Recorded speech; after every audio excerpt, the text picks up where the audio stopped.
Good evening, everyone, and welcome to the Plan Commission ARB for August 19th. If you have any electronic gadgets, please silence them. Ryan? Steve Lichtenfeld, Here. Bob Dinlow, Here. Bridget McAndrew, Here.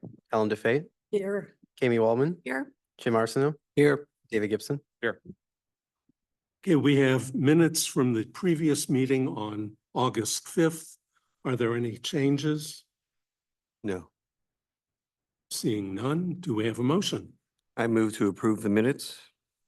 Second. All in favor? Aye. Opposed? Okay. We'll move on to old business. The first item is 8125 Westmoreland. Is the applicant here? No. Oh. Okay.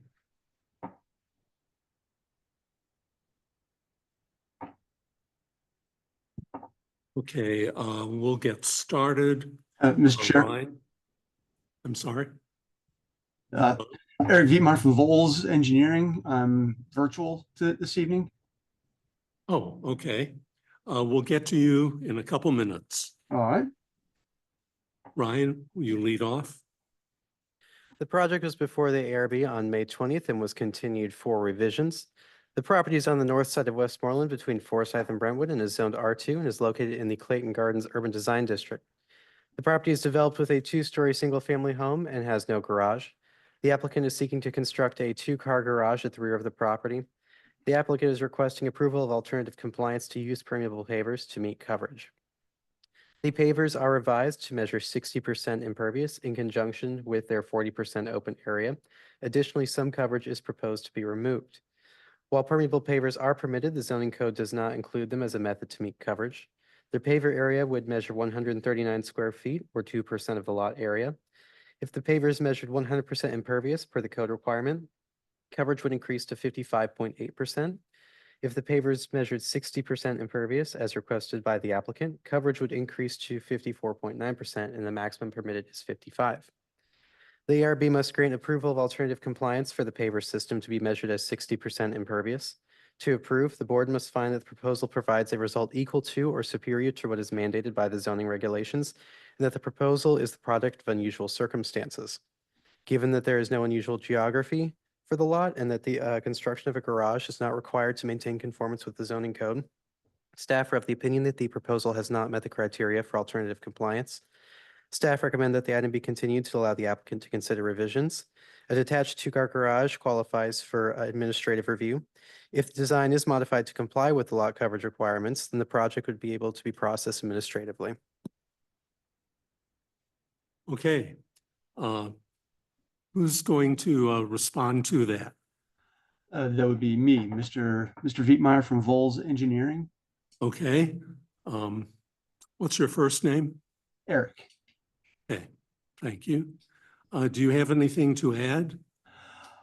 Well, the original project was a house, new infill house done by our office probably 15 years ago. The original plan had a detached garage on it. At the time, it was determined that for some reason to not build that garage.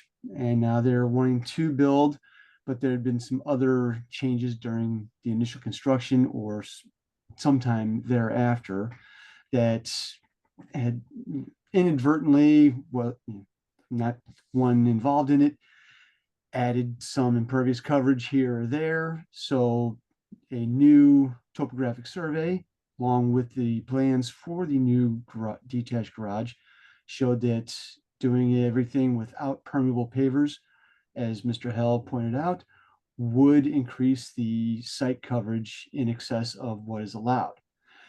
To that point, a couple different approaches were evaluated.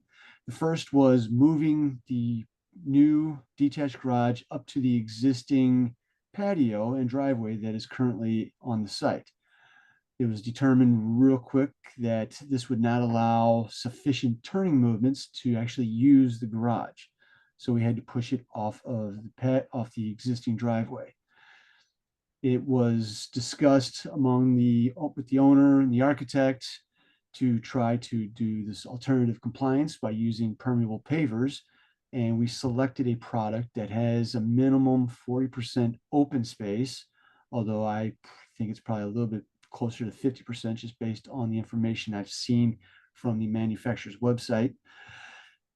Doing this allows us to get to that, to the coverage numbers that we need and still maintain, some drainage on this new section of driveway. If there's any questions, I am more than happy to answer them, but it is our belief that this is the best chance to provide a detached garage for this particular parcel that not only helps the current owner, but also helps resale down the road. Okay, thank you. I know we'll have some questions. Jim, would you like to begin? I guess just based off what we have, which is, I was not here when we discussed the original project, so I'm not privy to any of that discussion or anything, but I mean, have you evaluated any other methods other than the pervious pavers as far as how to situate the garage or anything like that? If you said, if this house, when it was originally designed, had a detached garage, I guess what in the meantime was built that took that pervious coverage all the way to the edge of the calculation? And basically, like, have any other ways been explored that you could get under that 55% besides the pervious pavers? Very good question. Start off with the the patio and the driveway, kind of grew from the original design. So that's what put us in the situation where we're at now. One of the alternatives that we did originally, toss out there, it's an idea that's not generally approved by the city, but a ribbon driveway, putting a green strip down the center of the existing driveway for green space. It gets us there, but it's typically not allowed in the city of Clayton.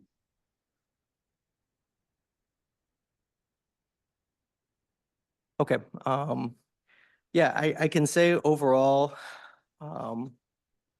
with the city's report, not supporting this, and at least even in my limited time here on the board, I know pervious pavers have been discussed on a handful of projects. And that hasn't necessarily been a means of compliance that people have been widely open to. Kind of relating back to the Clayton 2040 plan that was just approved not too long ago, one of the main concerns of residents of Clayton is, really filling these lots to the brim with pervious coverage and the water problems that come with there. I know in practice, especially, these pervious pavers are supposed to work, to be 40% pervious and stuff. But there are clogging issues and stuff like that. And then, there's a lot of structures here on the lot, and there's a lot of water issues that could come from that. So at least from what I'm seeing, I don't know if I'm 100% there yet. Amy? On a quick question, we did allow a green strip recently, right, on a driveway? There have been a few examples in the last few months that have used ribbon driveways, yes. Is it just like the length of the house, like you can't have it in front of it? The last few that you've approved have started past the front of the house and just run along the side of the house where before a vehicle would make any sort of turning movement. Okay. Because we're talking about what about like 56 square feet? Is that right? Okay.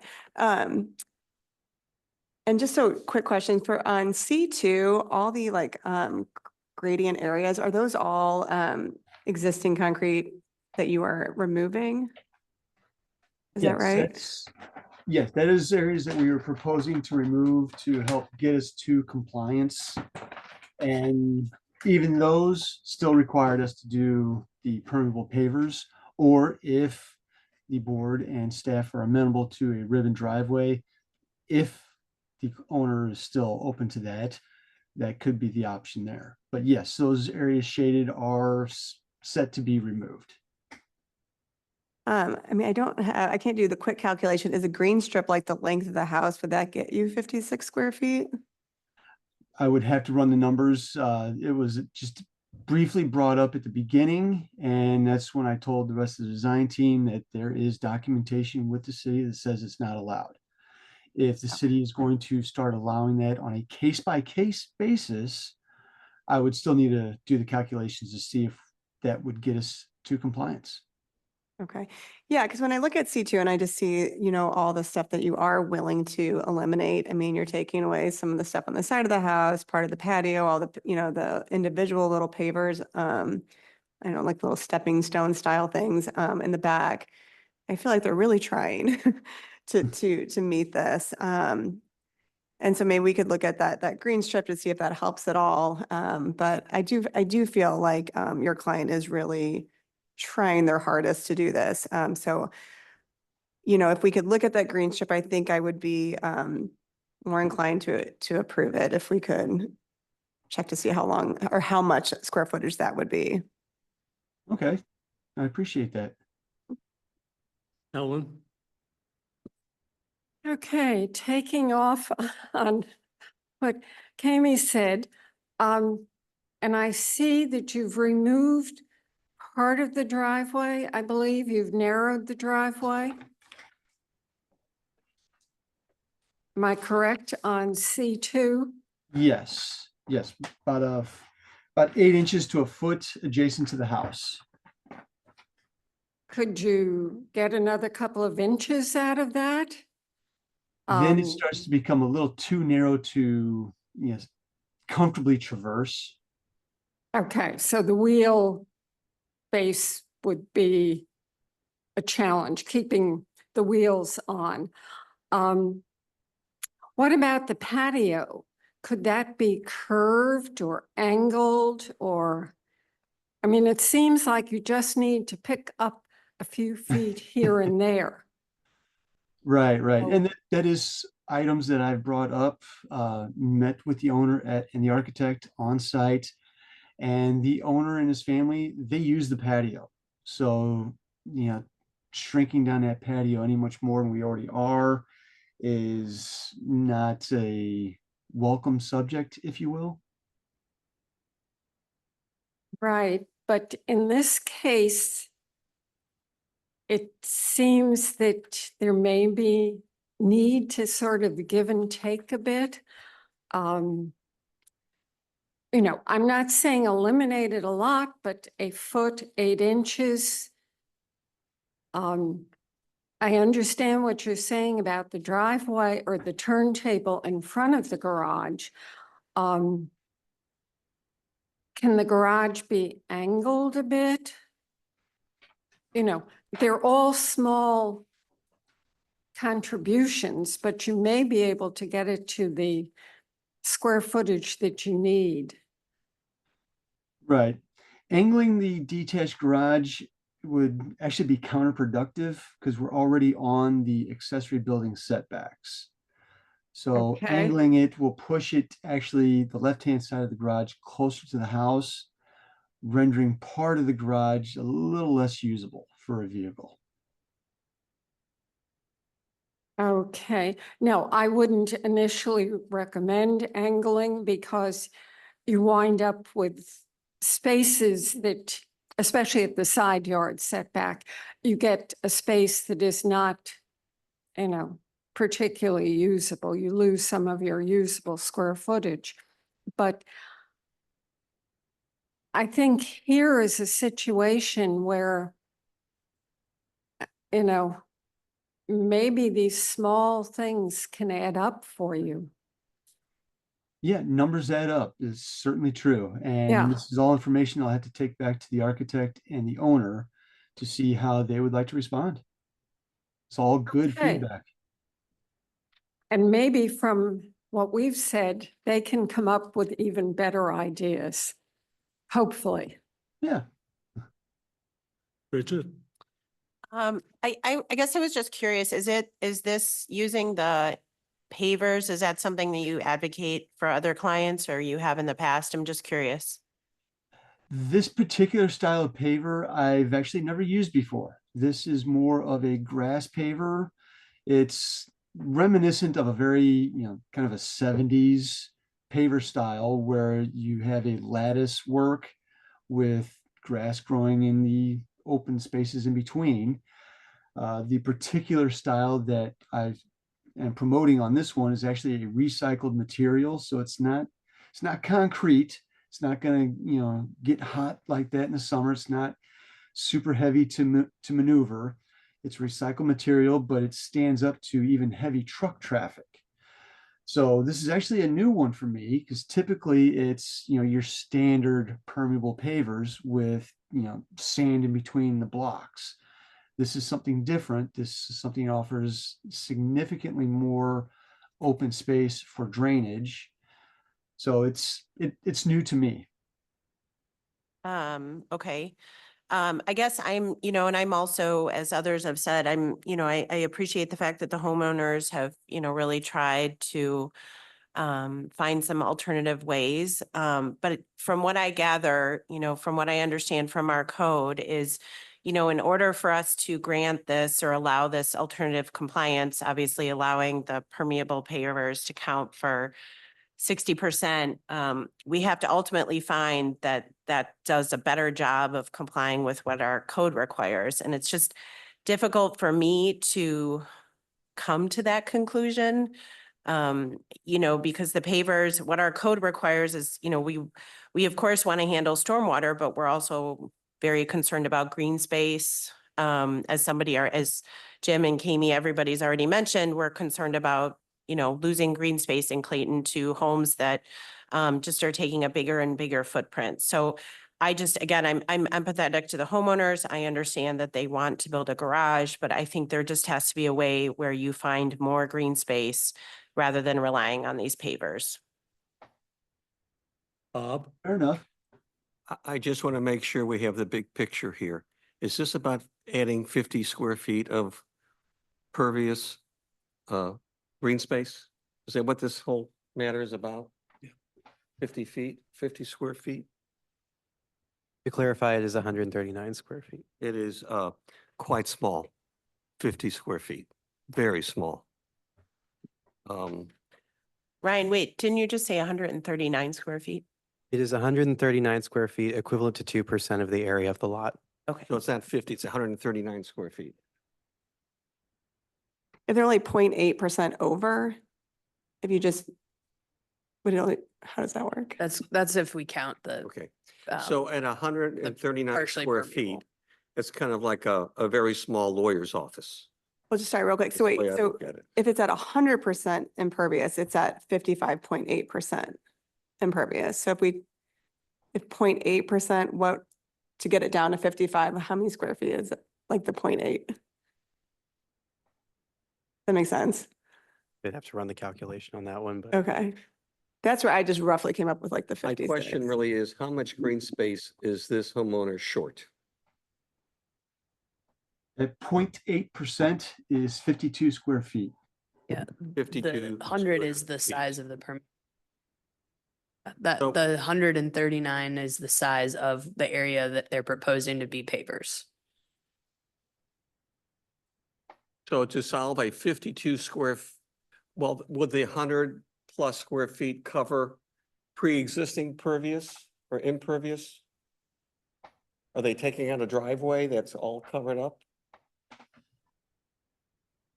Well. No, the let me 130 say it some- like this, whether it's 52 square feet or 139 square feet, that's very small, okay? I mean, we all can do the math. It's a very small amount.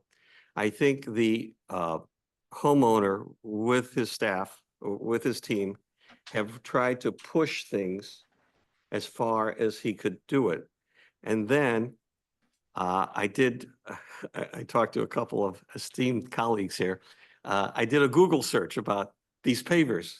Do they work? Do they not work? Some communities will let you count them.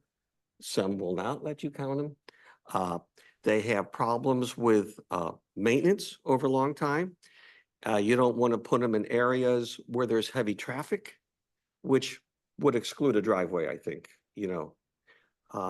I think the maintenance is a concern. The aesthetics over a long time can be a concern.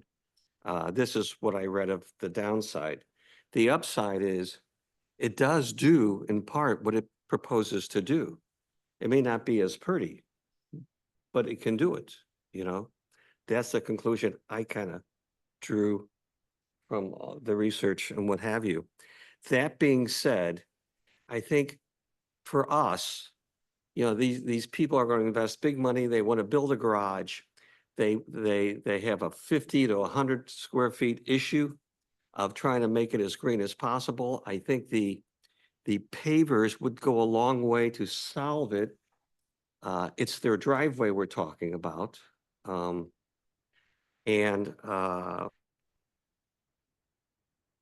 would say it would fit the criteria of an alternative compliance, given the big picture, given the small amount of land we're talking about on this house, and given the fact that I think they have been pushing the boulder as far as they can go to make their project work. David? I think I'd like to see a little more creativity to get some more green space on the lot. I do have concerns about the long-term maintenance, the pavers. Over time, they can silt in and those things, and then you're over that percentage. So I'd like to have another look at some options. Okay.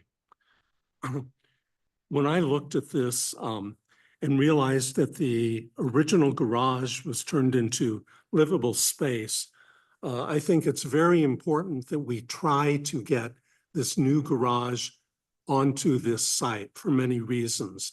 It increases the value of the home. It also takes cars off the street, so it makes the neighborhood look much nicer. However, when I see that it's about 50 square feet or so of green space, I don't feel that it meets the alternative compliance as Bridget really outlined. I also feel if we were to give it the alternative compliance, that the next time around we'll see someone asking for 100 square feet and it can just roll on and on and on. But since we do not really accept the pervious pavers, I would not go that route. So I would agree with several of my colleagues that we need a little more creative way of doing it. The green stripe on the driveway from the front building line back would be part of it. You might have to make the concrete patio at the back of the house a little bit smaller, but it seems like a bunch of small changes could get you to the point where we don't have to consider alternative compliance, and we would be able to accept the proposed garage in the current location that is shown.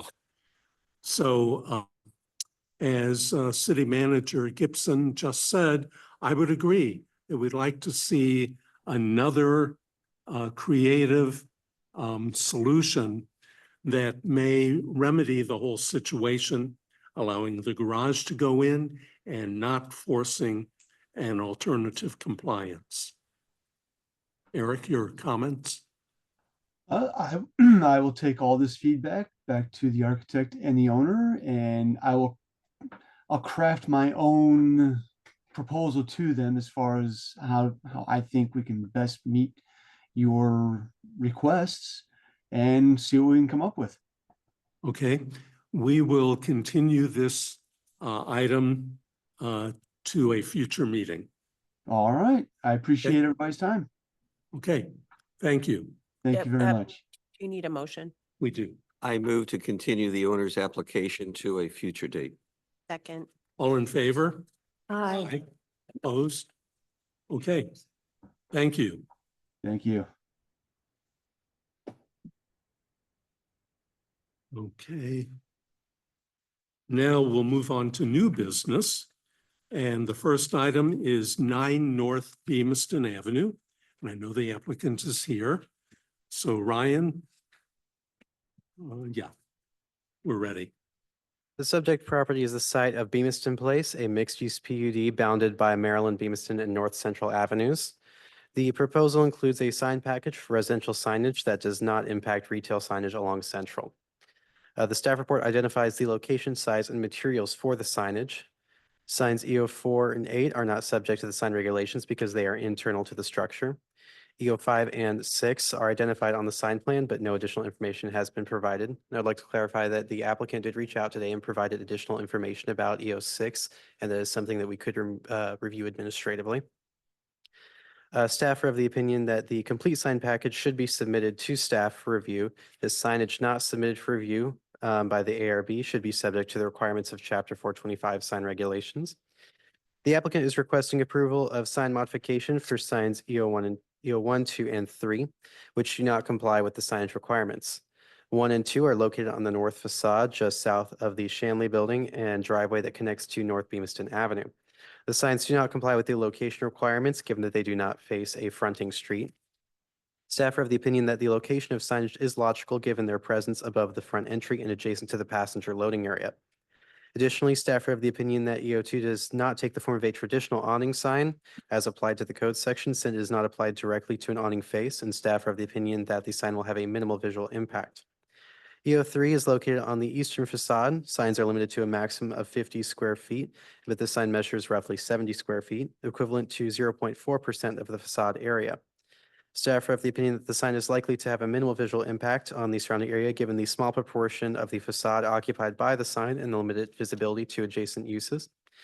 And staff recommend approval with the condition that documentation identifying the location, size, and materials of signs EO 5 and EO 6 be submitted for staff review under the relevant sign permits. Okay, and Ryan, could you put the this drawing up?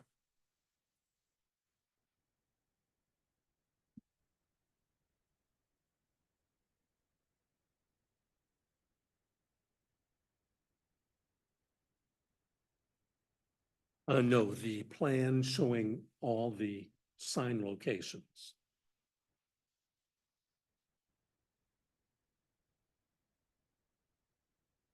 There.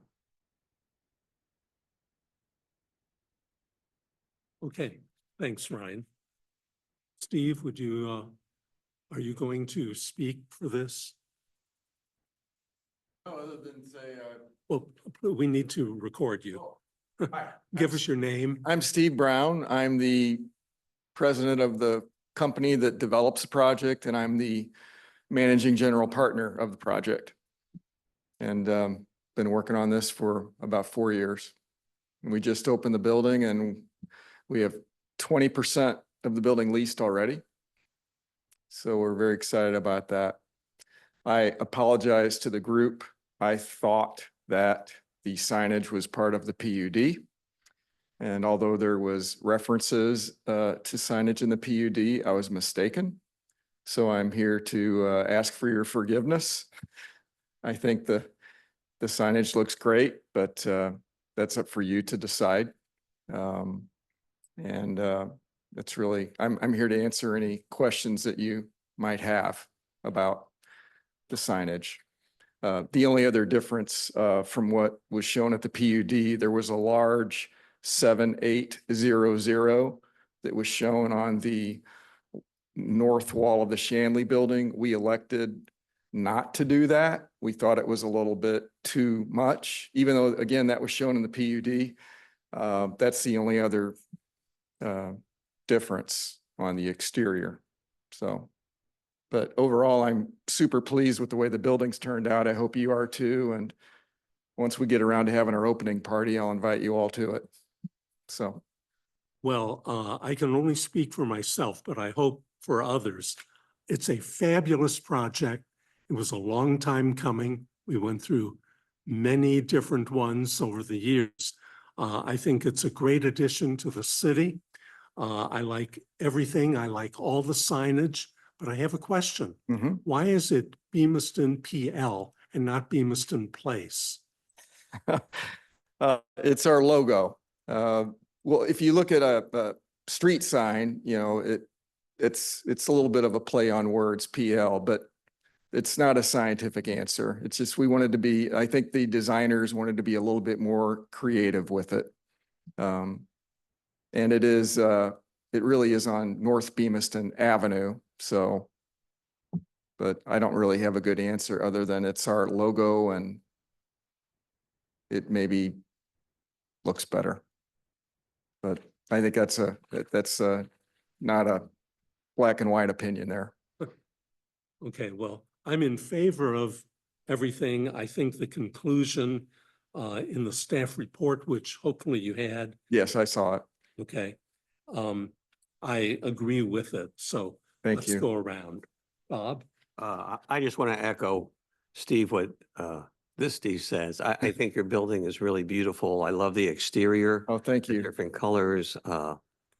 It really fits and it really is a model for maybe future buildings. here. Oh, thank you. It's That very- means a lot to me. It's very classy. what Thank you. did. It's also the last building of my career of 40 years too. So I spent a lot of time on it. It meant a lot to me. Oh, okay.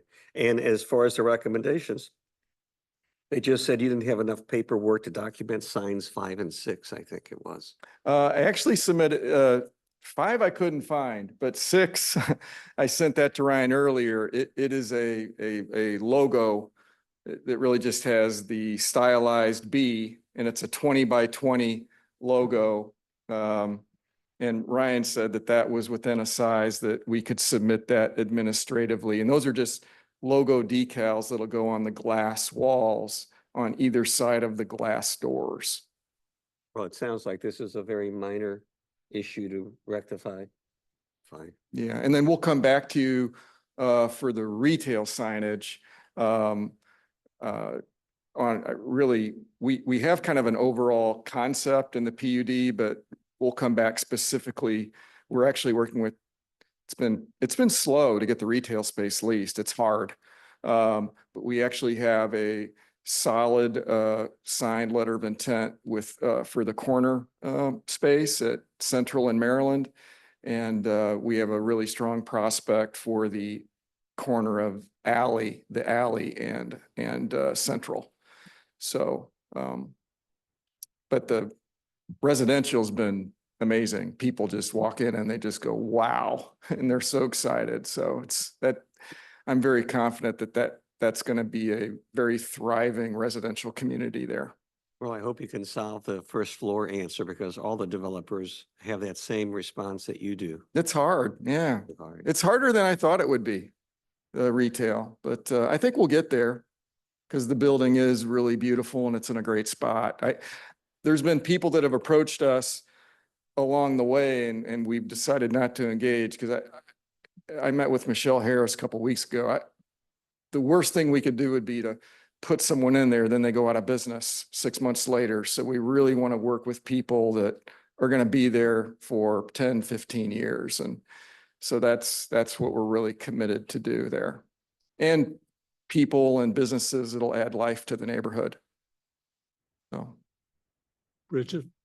Yeah, Steve, I just want to echo what everyone else has said. And it's nice to see you in person when all the approvals were going through. It was all Zoom. So Yeah, Zoom. Yeah. But yeah, I mean, I live around the corner from the building and I drive by it, it's neat always. I mean, I think it's cool to see a building go up. So I've, really seen the progression of this building and I agree. I think it looks fantastic. Oh, thank you. Definitely don't have any trouble with or I don't have any problem with the signage. I think it looks nice too. So, Okay, that's nice. yeah. And That's just, nice. whenever the frozen yogurt place is coming, I know, we're Sure, don't let- still working on I it. know, I'm just teasing. It's but hard. Yeah.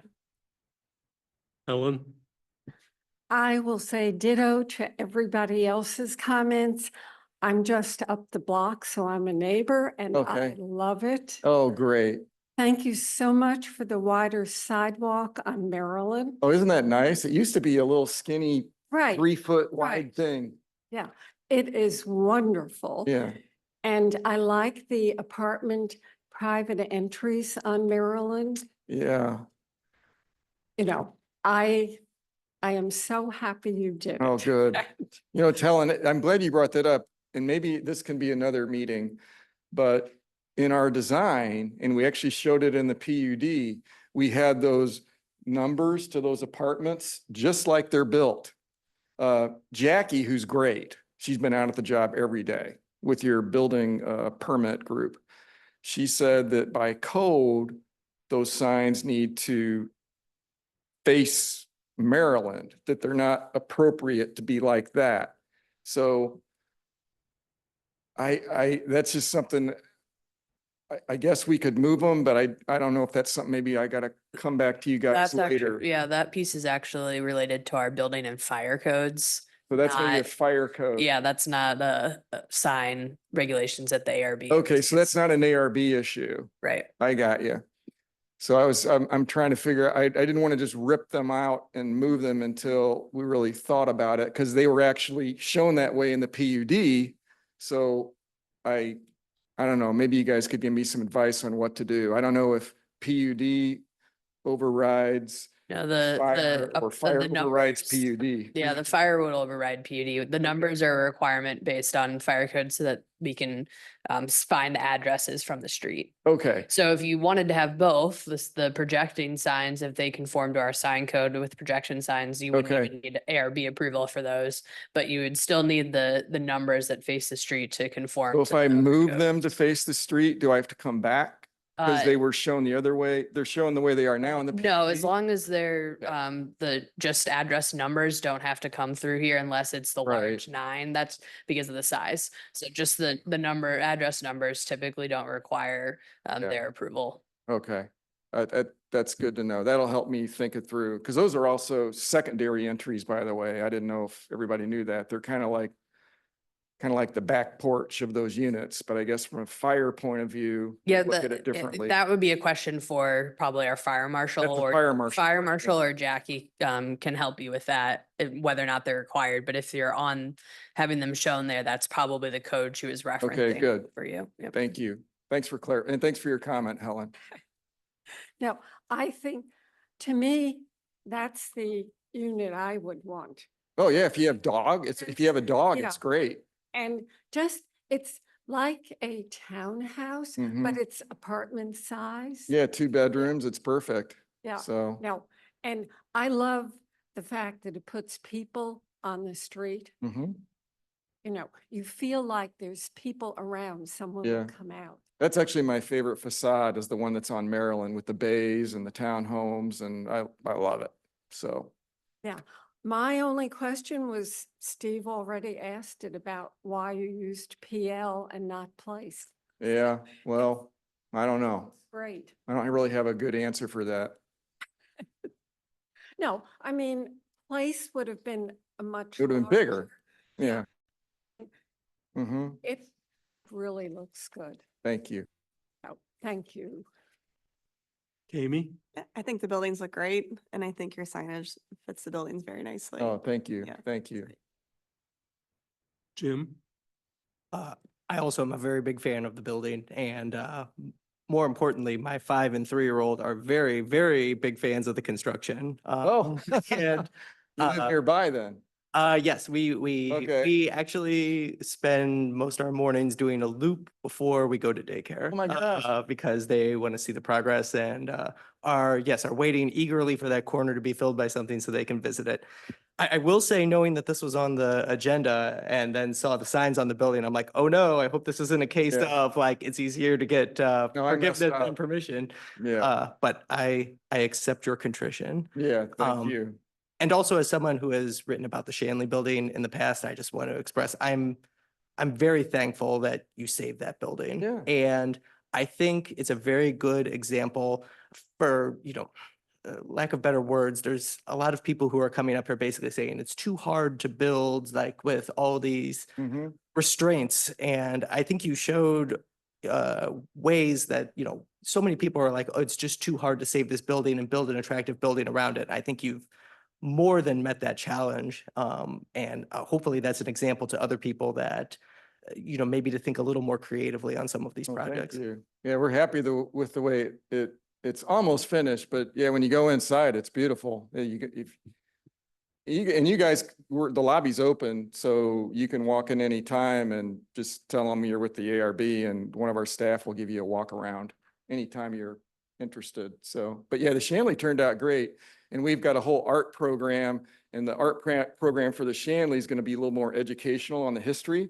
And we have a wall there that's going to have a picture of the architect and kind of educate people so they can appreciate it more.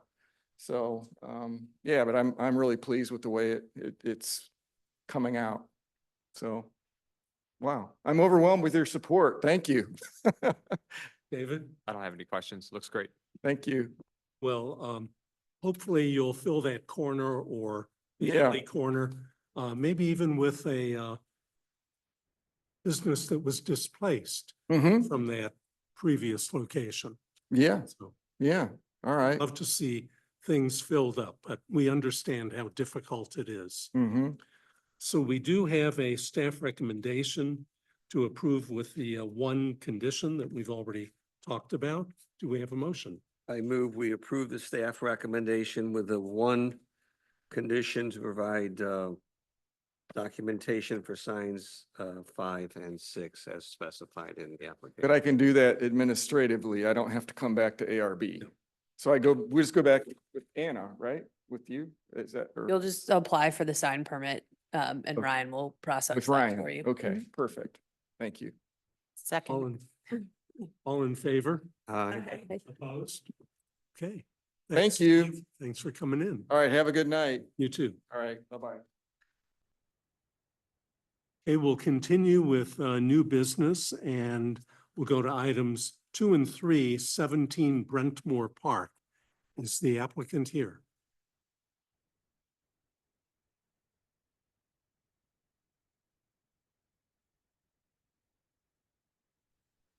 Hello? Doug? Hello? Yeah. Do you hear us, Doug? Yeah, do you hear me? We do. Okay, Hi. we'll Sorry get about that. started. Ryan? The subject property is located on the south side of Brentmore in the southwest corner of the Brentmore subdivision. Property is developed with a 2.5-story single-family home and is zoned R1. The project scope consists of the demolition of the existing driveway, installation of a new driveway, and landscaping improvements. Total lot coverage would increase from 24.09% total lot coverage would increase to 4.09%. Front yard coverage would increase to 34.12%. Project meets all coverage requirements. Stormwater runoff is projected to increase by 0.068 cubic feet per second to a total of 1.05 cubic feet per second.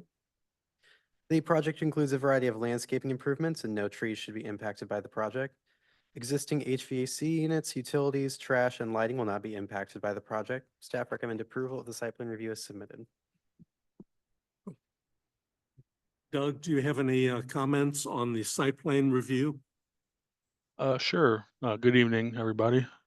Yeah, the owners of the property pretty much wanted to provide a more aesthetic driveway as well as landscaping and also provide a little bit more room for visitors and vehicles. The increase in impervious area was offset by an amended soil area in the front that works around the proposed landscaping. And I believe we have landscape architect on the line as well, in case there's any questions for them. But yeah, that's pretty much the project for the most part. Okay, well, I think it looks great, especially having gone over there and walked around the existing. This, I think, will be a major improvement in front of that very large historic house. So as far as the site plan goes, I think it's a great improvement. I thought the landscaping looked fine, but others on the plan commission may have other ideas. So Jim, Okay. do you have further comments? For site plan, I don't have any comments. I think it's a great project. Kami? No comments. I think it is definitely an improvement. Ellen, Nothing further. Bridget, No comments. Bob, No comments. David. No comments. Okay. Any comments from the audience or any other hands up online?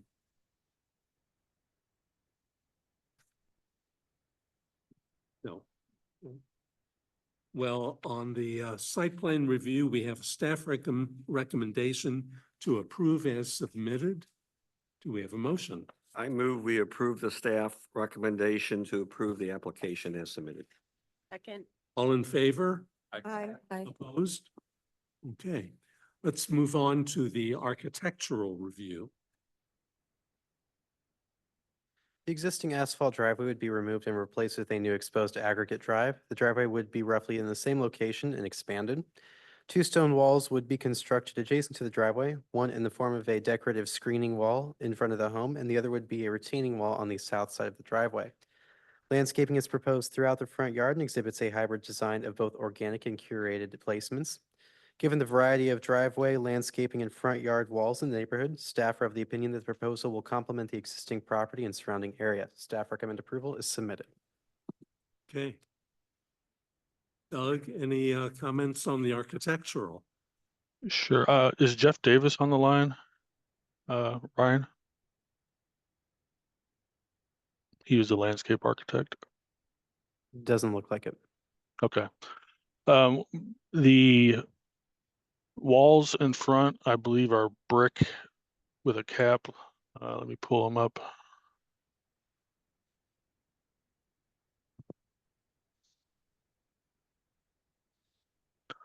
Yeah, and if you look at the sheet L200 of the landscape plans, you can see kind of a elevation view of the proposed standalone wall that will kind of block visitor parking and also provide an aesthetic feature.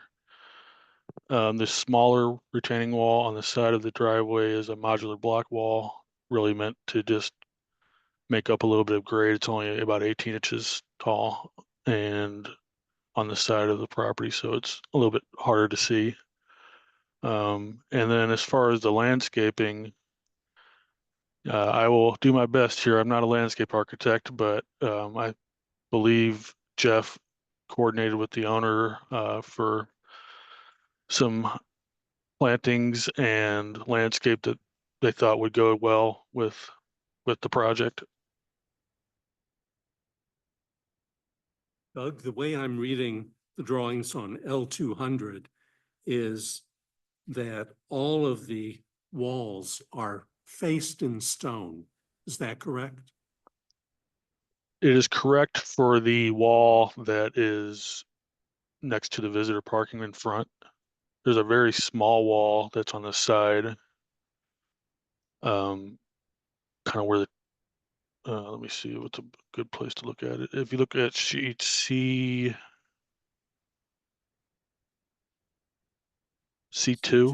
Two. near the south or the west property line or plan south, there's a very small retaining wall that is basically just getting the driveway a little bit higher in that area so that potentially somebody could park there temporarily. That the 35-foot long wall? Correct. It Okay. goes from about 6 inches exposed to about 18 inches at its maximum. And that one is not faced in stone. Well, it is. It's a modular block wall, more like what you would see, I guess it, just it's not CMU, but it's kind of like a decorative stone paver or stone units that lock together. I apologize. Jeff had a little bit more information about the walls than I do. Well, that wall really isn't going to be seen very much. Not really. I think there's some landscaping in front of it, and it's on the side yard. And it has a trash enclosure. Yeah, roughly in the same spot as the existing trash area. Okay, I think I understand the differences now. Bob? It looks nice to me. It's a nice addition. We're not building a house, we're just redoing a driveway. Bridget? I don't have any comments. I think it will be a nice improvement on what is there.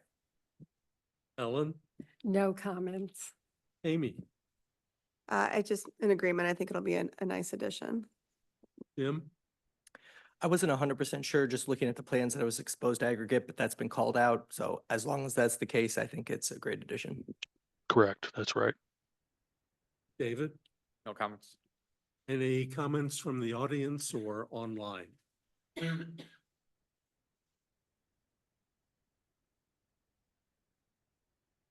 Nope.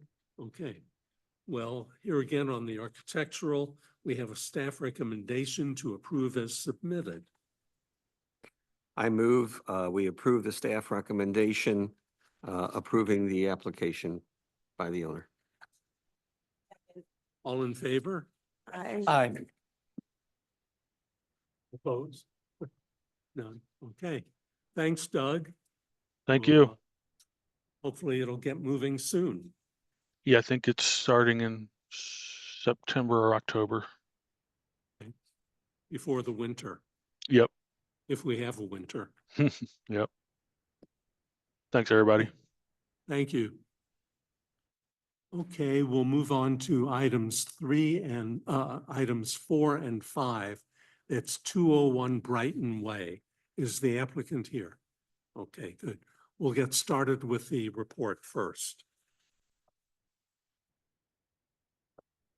The subject property is on the west side of Brighton between Maryland and North Forsyth. The property is developed with a one-story single-family home, is zoned R2 and is in the Clayton Gardens Urban Design District. The project scope consists of the demolition of the existing home to construct a new single-family home. HVAC units are proposed on the south side of the home and screened with landscaping. Trash would be stored in the rear garage. Lot coverage is proposed to be 46.2%. Existing runoff is estimated to be 0.52 cubic feet per second during a 15-year, 20-minute storm event. It would increase to 0.57 cubic feet per second. Downspouts would connect to a flow well and pop-up emitters in the rear yard. No trees are present on the site aside from street trees. The plan proposes adding 9 trees totaling 5,000 square feet of canopy coverage. The site exceeds the site required canopy coverage by 452 square feet. 100% of the trees are proposed to be native. The height, setbacks, and impervious coverage of the proposal are in conformance with the requirements of the R2 district and Clayton Gardens Urban Design District. Staff are of the opinion that the project meets the criteria for site plan approval and recommends approval with the following conditions. 1, that the applicant shall record a deed restriction noting the location and maintenance requirements of the flow well system with the St. Louis County Recorder of Deeds and shall submit proof of filing to staff prior to approval of a building permit. That the pop-up emitter shall be relocated to at least 10 feet from a property line. Okay, the applicant, come on up, identify yourself and add anything you would like. Hi, I'm Don Stecco, the applicant, the owner, future resident. And I live right next door. So this is right, the construction will be in my face. a lot. So I enjoy doing this. I'm not a contractor by profession. I'm an engineer, but I've done building all my life. But anyway, I can, as far as a site plan review, I can maybe address any general questions. Vance Engineering did the actual calculations and everything, but I can speak to the general, I guess, flow conditions of the lot. And from what has been done, it's an improvement from what is there, the existing lot, and with the flow well system. And that's about all I can add to what how the water behaves there. There are concerns in the past. The lots up north, they're all downhill toward my lot next door, and it keeps on going down all the way. So it just forms on heavy rains. You have to slow the flow down as much as you can. to improve that. And I have a neighbor that's here, he's gonna ask some questions about that. I met him this afternoon, so, I like to assure him that what I'm doing is gonna be improvement from what's there now. And, I was gonna ask if there's any questions in particular on the, Well, Ryan, if you could pull up sheet 3 of 3 on the engineering drawings. And Don, if you could then, when we get it up, explain where the water might be going from your property to any adjacent property.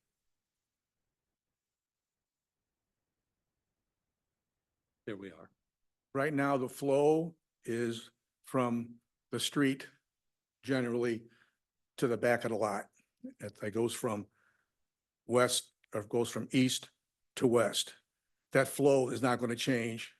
It's just that the only difference now is the downspouts now will be picked up by the flow well system to slow down the flow to the west side and off the lot. So I think we see the flow well in the backyard. Is that correct? That's correct. Right, it's on the west side on that one corner there, that would be the west, southwest corner, Yes, right near the arrow. right? And that will take all the roof downspouts. It will take the, as in the, there's I guess, a good diagram there in the sheet 3 of 3 that shows that rectangle, that is what's being caught by the roof and the downspouts. Okay, the rest of it, and it goes directly to the flow well. The other 2 downspouts in the front come around and they go across surface flow to the rear. Oh, okay. Okay. Well, it's a tough neighborhood with water. It's one of the more hilly lots in Clayton. Okay. I think I got my answer. Bob? I just want to make sure, I assume your new house will cover more grass than the existing house. You'll have more impervious. There is an increase in impervious square footage, but it meets the Clayton requirements. Okay, but I appreciate that, but practically speaking, are you concerned you'll be increasing more water coming off the house? But you have a better system for catching it, is what you're saying. That's exactly what I have intended to say, is that the flow is going to be slowed down. The retention is going to take a little longer to get off site, causing less flow in the direction that it's going now. And if I lived right behind your new house, assure me that the water is not going to be becoming an issue on my property. I have a person that is in the room right now that lives directly behind me. He's concerned with that. I had a discussion with him today. Address both So, of our so concerns. we've been talking about that, and he's not, the neighborhood is such that the flow comes across those lots and it's pretty darn quick. And it's not coming from my lot alone. It's coming from everything that's up north. And it's just, I agree. We've had these issues Yeah, before right, in your right, neighborhood. right. So all you can do is try to design to decrease the flow, to slow it down. That's all you can do. And I guess in talking to the neighbor here, he doesn't have a real problem with the west flow. He's got a little problem he showed me on a corner of the lot that is coming from other sources. So, and but he's concerned about the flow in that neighborhood, and not much. So the fact that the water in the front is just going to run back, is that what you're saying? The Not going to water, be captured, the water in your front yard. the front yard it's level, basically it level right to the street. But then anything from the downspouts of the front of the house will get put into to the sides and then down the swales to the rear. if you can picture that. With regard to the house itself, we're not talking about the house yet, but, No, no, Uh, no, but you answered my concerns. yeah, it's a good grade down to the west, and water flows down here, downhill very well. Richard? There was just mention in the staff report about where the pop-up emitter is gonna be. Where- Yes, yeah, So- no, well, the drawings have been, I guess, we added the dimensions. They're 10-foot minimum as per the requirement. Okay, So I don't understand where that comment came from. The most recent revisions have the 10-foot minimum on it. okay, so is the pop-up emitter, it's in the front yard somewhere? Is that, There's, right, okay. right. Yeah, there's one on the side of the house still that's less than 10. They're on the side of the house. Mhm. But Yeah, but as she just indicated, it sounds like there's one that's on the side of the house, but it's not 10 feet from the property line. Well, the driveway is 10-foot wide, and there's another, so if I can show you that. The one pop-up, it doesn't have a dimension on that one pop-up because it's 11, 12 feet from the property line. It's kind of intuitive. We can dimension that also. That's not a problem.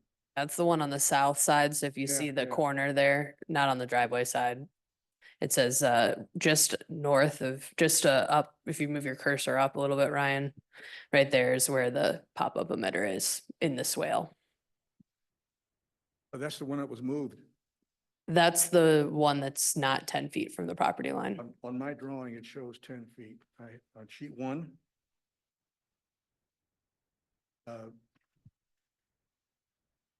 When you, for the condition, when you submit for a building permit, we'll check it again, but this is the most recent plan set that we have. Yeah, I submitted everything that I had, and on my drawing, I show it. Okay, I moved all the emitters to accommodate that comment. So maybe it's just a matter of revisions. Yeah, I mean, I just want to make sure that we're not pushing, water on. Oh, no, the no, neighbors. no, no, it's Oh. been changed, and I don't know why it's not showing up. Okay, That is a previous revision as on a screen right now. Just, okay. So is it closer to the house then? Is that? no, it's actually 10 feet away. It's in the front of the house. So there's no pop-up emitter on the side of the house anymore then? No, Got it. Okay. No, Well, no, that's, yeah. yeah, I I just- moved all the piping around, so. Okay, great. Yeah, that's what, as you said, water's an issue. So right now, you said you live next door right now. Yes, So if you're facing the house, you're on the left, I'm gonna write, you're on the right. Okay. And then are you moving into this house? yes, Okay. hope that's- so. I hope so. Okay. And then in terms of, you said water, so water goes behind you right now? Is that, or the house? I mean, you find that water moves, like goes, I guess, because Topton is behind you. So does it flow behind? Is that, The water, I've seen water flow down there for 8 years now, so I know I'm Yeah. very familiar with that. right?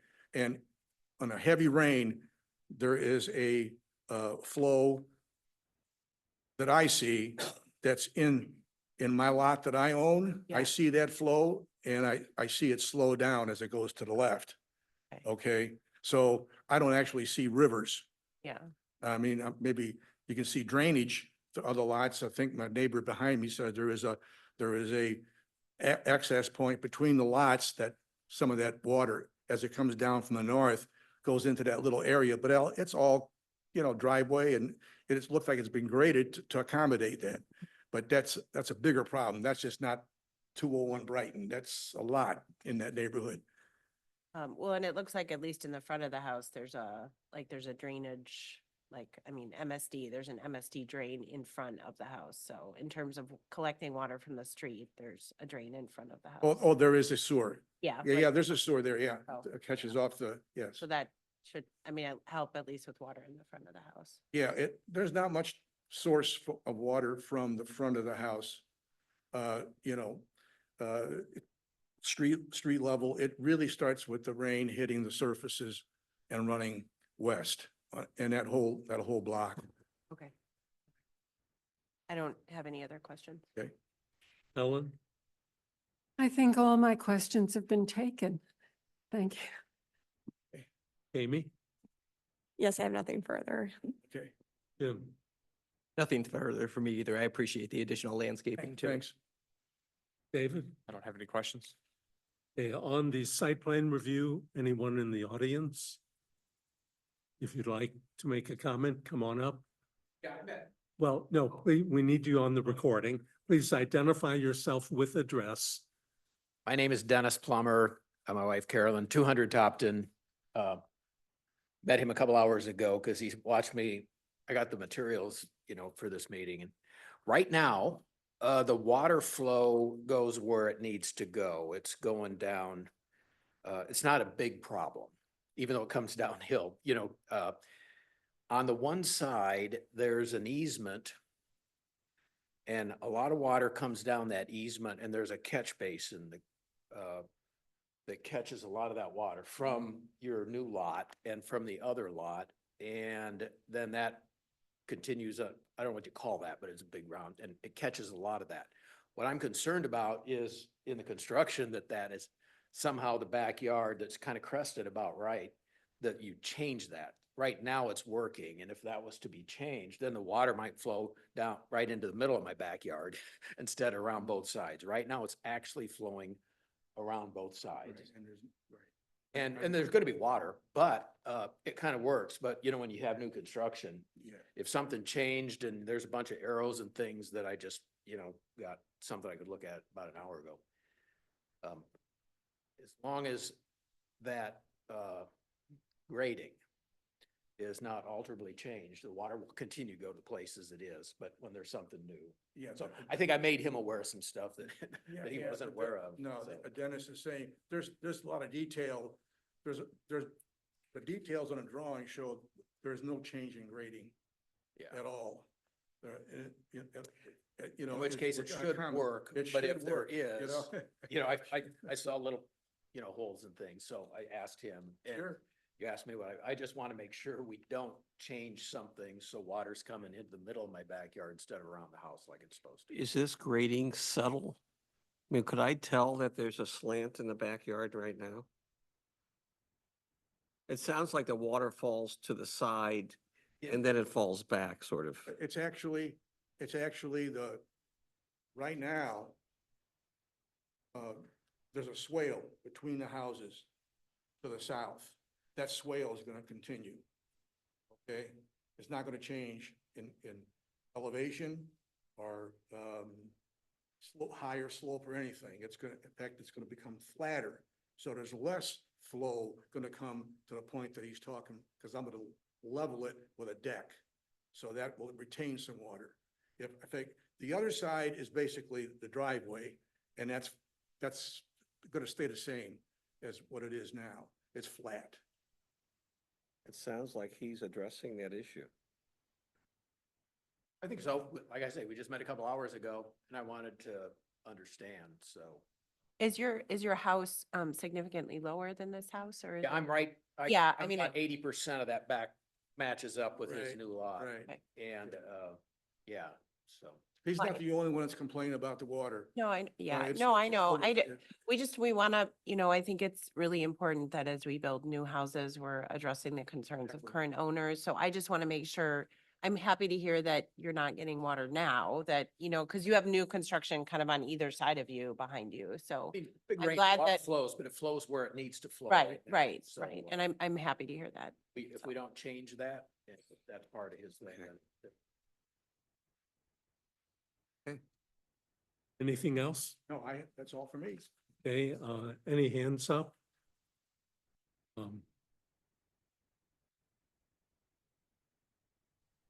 Oh, it's Tetri. Yeah, thanks. Can you hear me okay? Yeah, please identify yourself. Exactly. This is Brent Tetri. I'm at 140 Brighton, across the street from Don and Joyce. Hi, Don. Sorry, I didn't bring this up before, and I don't know if this is the right committee to bring this to. It's a landscaping issue. It's a tree issue. And am I correct that those are two sweet gums on the property now on the street? Yes, sir. Yeah, I mean, they're frankly a nuisance. The sweet gum balls on it. And I don't know how the city feels about the old sweet gums that are still around. Are we trying to get rid of them? And is this an opportunity to get rid of them? That's my only question and thought. Are those city trees? If they're street trees, then yeah, that would be under, that would be a public works control. They are both in good condition. They are very old. One is a landmark tree. Roots are surface roots. I mean, it's an old tree. Still standing, and not too many limbs have fallen off since the years I've been there, but it's a nuisance. It's a nuisance, but according to, we have to keep that street tree. Now Clayton is one of the, there's a lot of municipalities that have gotten rid of them, I understand. And right now, I think we've got a few left here in Clayton. That is the two that Trent is bringing up. There's still some around and we leave them in place until they become unhealthy, but we certainly don't plant them anymore. Good. Can They're he- there for the foreseeable future. Can he propose to like remove those and plant new trees if he wanted? I'm just asking, like, We typically do not. If we have a large canopy with a healthy tree, we tend to leave it in place. Yeah, I've been through the process, and I understand it. And I'm not an arborist, but those roots are poor shape, but the trees still have green leaves and anyway, I'd be willing to remove them.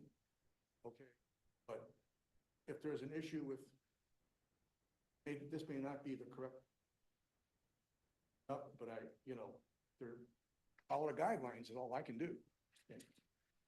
The other thing we can do is we actually have all of our trees mapped in a system. We have the health of every tree in the city graded. We can take a look at that at this particular location and see what the current status of that tree is. I've Both of been those in trees. contact with Mr. O'Mara. Okay. Okay, and it's outside of the architectural committee. Thank you all. Okay, thank you. Any other, there were no other hands, were there? Okay. We do have a staff recommendation. Did you get a copy? Yes. Are you in agreement with the two? Okay. We have a recommendation to approve with the following, with the two conditions. I move we approve the site plan application as the staff recommends its approval with the two conditions. And you're familiar with these two conditions, the deed restriction? Yes, Limiter? yes, Okay, it's ready to go. all right. second. All in favor? Aye. Aye. Okay, let's move on to the architectural. Ryan, Architect, that's okay, well, we'll do the staff review first. whenever you're ready. I'm sorry, excuse me. Brighton Way contains various styles with the use of brick and covered or accented front entries being the most common architectural elements. The neighborhood trends towards the demolition of existing smaller homes in favor of larger new construction.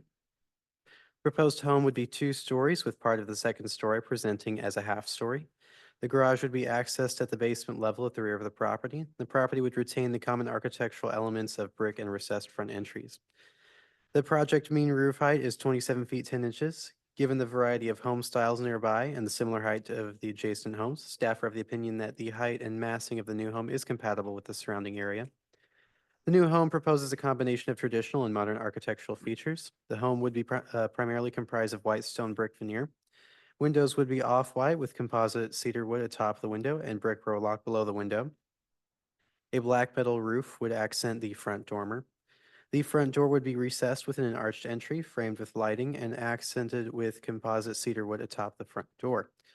Hardy plank is proposed on portions of the side and rear facades. The hardy plank is identified to be either cobblestone or desert stone. Per the manufacturer documentation, both colors appear to be an off-white sand color. Staff are of the opinion that the applicant should specify the preferred material. A main level deck is proposed at the rear of the property. The deck is proposed to be composite cedar with vinyl wrapped posts. Vinyl is not an approved material per the architectural review guidelines, and staff are of the opinion that the vinyl should be replaced with an approved material such as wood, composite, or metal. An exposed aggregate driveway is proposed on the north side of the home. An exposed aggregate path would connect from the driveway to the front entry. The modular stone is proposed along the driveway. Staff are of the opinion that the recommended changes, the design and materials of the proposal would meet the architectural review guidelines and would be compatible with the surrounding area. Staff recommend approval with the following conditions. One, that the vinyl decking would be replaced with an approved material such as wood, metal, or composite to reflect a or a composite reflecting a wood texture and shall be revised as part of the building permit.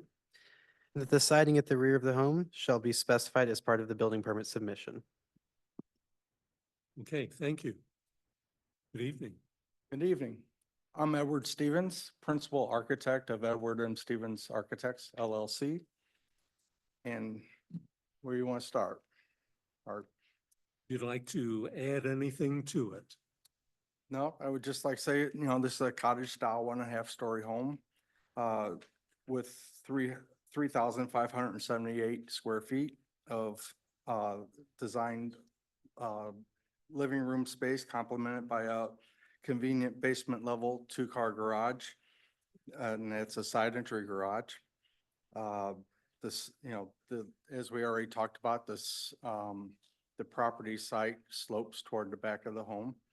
And the home was designed to maintain a consistent proportion with the neighboring residences, ensuring a cohesive architectural aesthetic.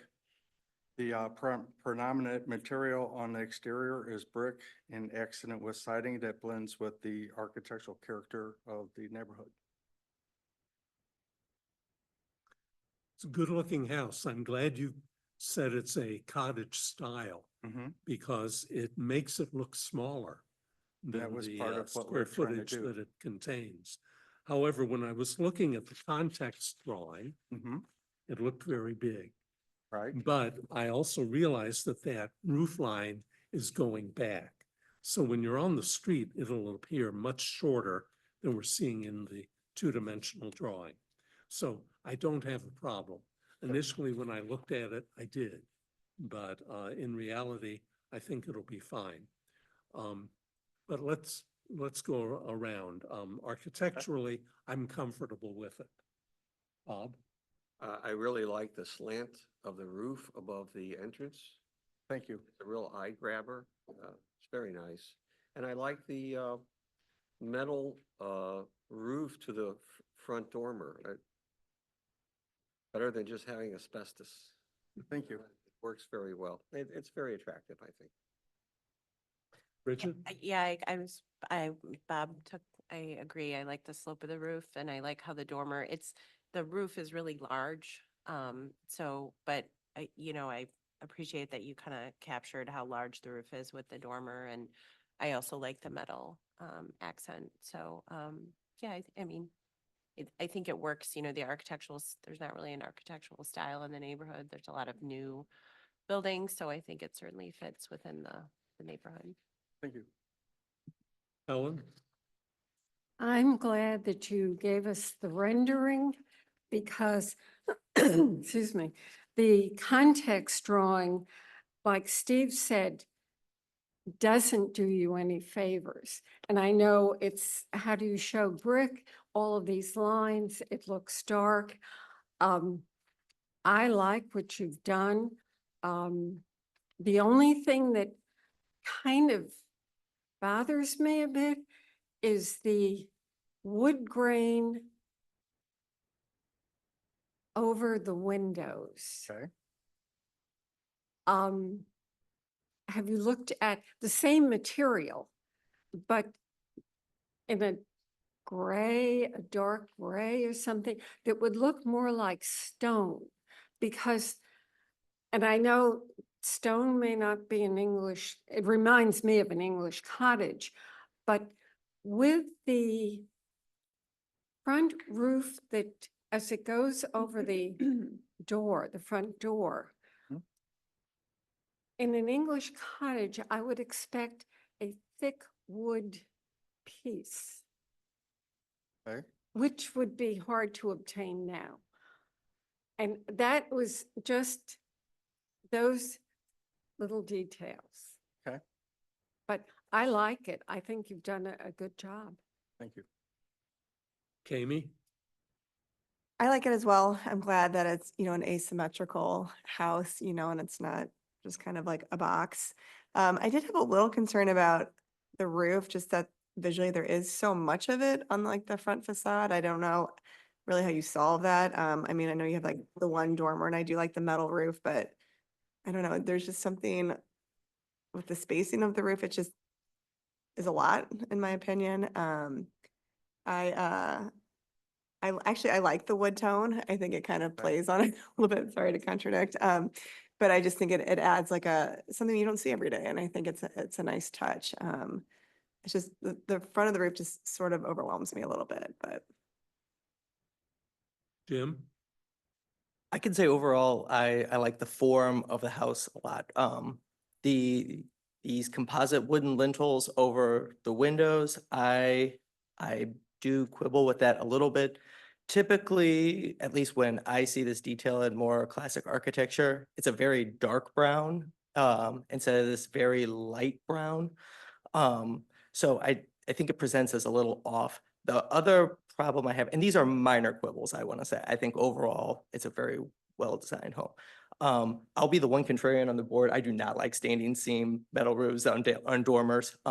And I think the standing seam metal with the light wood, the problem for that, for me together is it's leaning a bit too modern farmhouse, which we're kind of coming down off the trend that can like really date this home in a number of years. So are those concerns enough to stand in the way? No, they're not. But I personally think it would be more attractive if that lintel was a darker color. I think that the composite is really going to stand out in that lighter color. Sure. Come back up to the microphone. There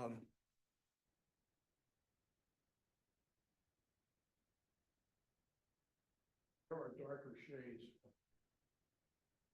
I went to all kinds of effort to, my wife, by the way.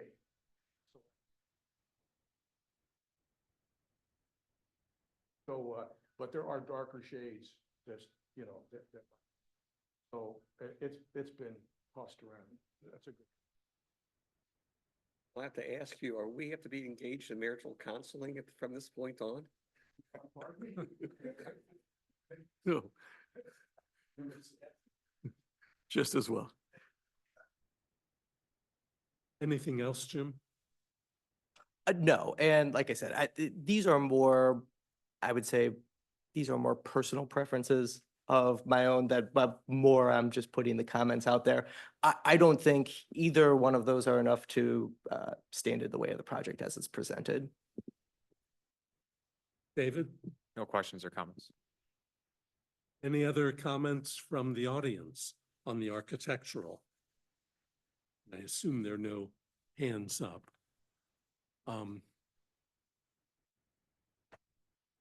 And Don? as far as the vinyl on the deck, that was an oversight on my part, and we can do composite on that. Okay, so, and that's number one condition. You're in agreement with that? Okay, and number two, is the siding on the rear of the home shall be specified as part of the building permit submission. That was done for pricing purposes, for a picture, someone, I've decided, but I'm leaning to the LP Smart side. That's what I'm gonna put down on the permit. Okay. But it's a superior warranty than for product, easier to work with, so I'm leaning that way. Colors are presented there, it's very. Okay, so that'll be in the building permit It'll be in a building submission. permit, we'll take care of that. Okay.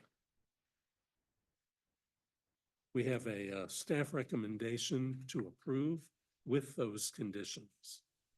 With regard to the architectural review, I move that we adopt a staff recommendation with the following conditions as we had discussed, one being the vinyl deck being replaced, and the second being that the siding on the rear of the home shall be specified as part of the building permit submission. Second. All in favor? I Opposed? Okay, you're on the way. Thank you. When do you get started?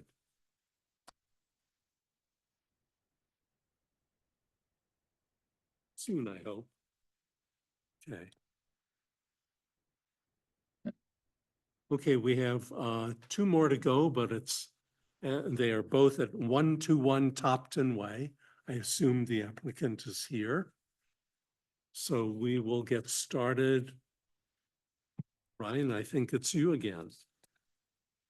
The subject property is located on the west side of Topton between Maryland and Kingsbury. The property is zoned R2 and is in the Clayton Gardens Urban Design District. The property is currently developed with a one-story single-family home, and the applicant is seeking to demolish the existing home to construct a two-story single-family home with an attached garage. HVAC units are proposed to be under a rear deck and screened with a wood composite. Trash would be stored in a 6-foot wood composite enclosure between the garage and the deck stairs.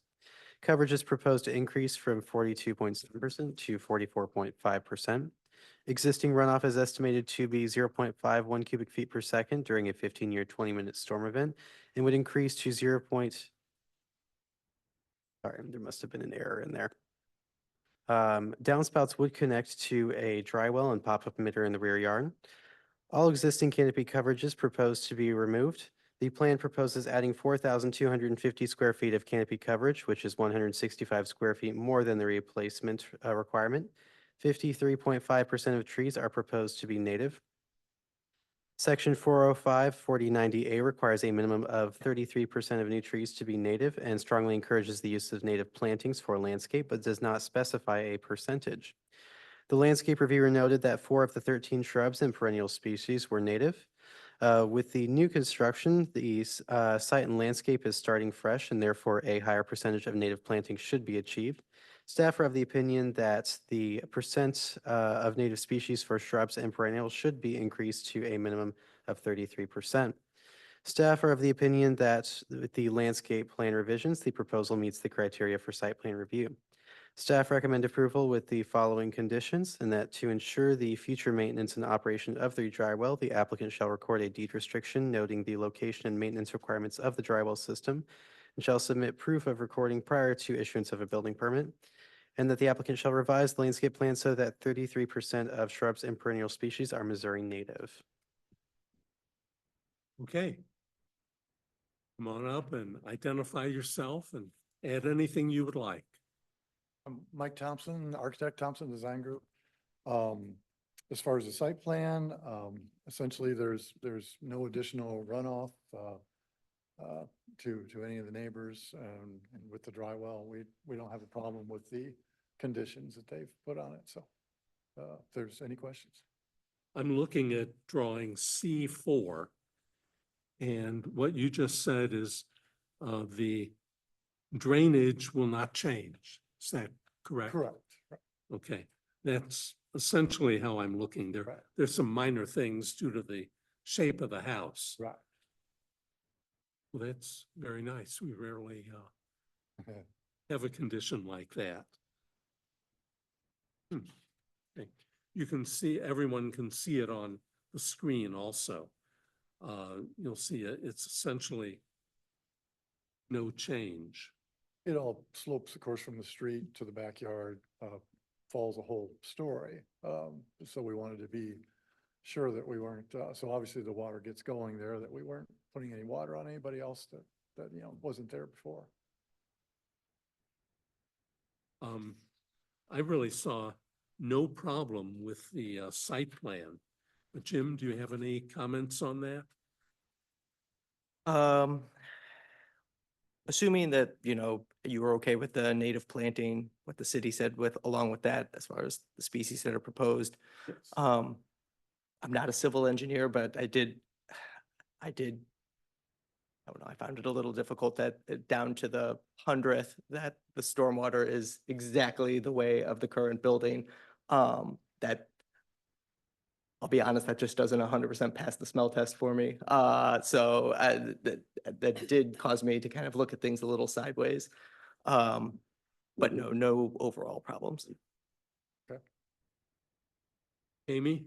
No issues with the site plan. Ellen? No problems. Bridget?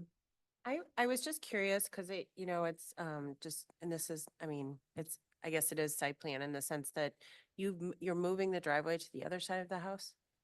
Correct. And Yes. just because I feel like when you walk down the street, it's like driveway, house, driveway, house, driveway, house. Like what made you decide to switch? I think the grading worked out better, but it was a civil engineer, essentially made this decision. I think it's grading wise, and the slopes, it worked better to go on that side. Okay, so The- how will it, um, As you see the grade in the back, on the right-hand side of the property, the same grade is really close to the rear line. okay, So, we'd have been digging out more dirt there and probably had to do retaining walls, that type of thing, for the driveway to be on the right-hand side. I just feel like aesthetically, so then are you gonna build a fence or I just can't, how does it on the side then when it's like driveway, how are you? They think there's landscaping along the driveway to separate the two driveways, and ours is a little bit lower than the single-family house, the existing one on the left-hand side. So there'll be landscaping, between them and a little bit of there's a little bit of a Okay. berm there. Well, and it looks like in the back, just, you know, like Jim's comment, I always get a little concerned when I see numbers like that, given our water problems. So, and it looks like in the back, at least from like Google pictures, the water kind of, there is a retaining wall in the home, like directly behind, you know, so it looks like, well, you know, in terms of, it looks like there'll be something, I guess the water won't, there's no way necessarily for the water to continue passing through your yard to the people behind, just because again, there's a grade that goes down to the backyard. Well, like I said, we are holding water, so we're not dumping any more water onto Okay. the neighbors that were already there. It's of course sloped that way now, and so there is water going from this property behind it to the neighbors right now. And so it's not like we're retaining all the Yeah. water on our property, no. Right. Also too, just so you're aware, you know, Topton has a pretty significant, water issue now that was hopefully going to be rectified by MSD. But the water comes down Topton and sits like, you know, in front of your property and in front of homes across the street. So, you know, if this were to get approved, it complicates construction in the sense that you have to be more mindful of your neighbors because as water flows, mud flows and it just kind of sits there. So MSD is actually going to build a new inlet, not for several years, but it is an approved project. So it's just something to consider as you're building. I would just make sure that you're in good communication with MSD and understanding kind of what they plan. Oh, okay. So. Bob?